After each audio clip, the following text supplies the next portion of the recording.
Hello and welcome everybody. I had a request for the Rey Blaster that she has in Star Wars The Force Awakens.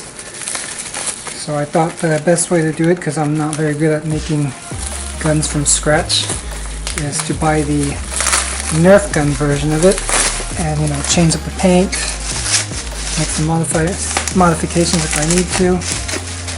And yeah, I could have bought a 3D printed file and do that, but that's no fun. With this I can make it my own. So I bought this from Amazon, no not Amazon, eBay. And oh my goodness, look at this thing. This looks hardly anything like the prop from Star Wars. First of all, this part's supposed to be thinner, and whatever this part is, I'm sure it's because for that to happen. And the barrel looks horrible, so we're going to change that.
Okay, so now here I'm just creating that burnt metal effect, and how I do this, I simply blend red, purple, and blue acrylic paint, and I just kind of use a paper towel, just kind of blend it together, trial and error.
I'll be your inspiration.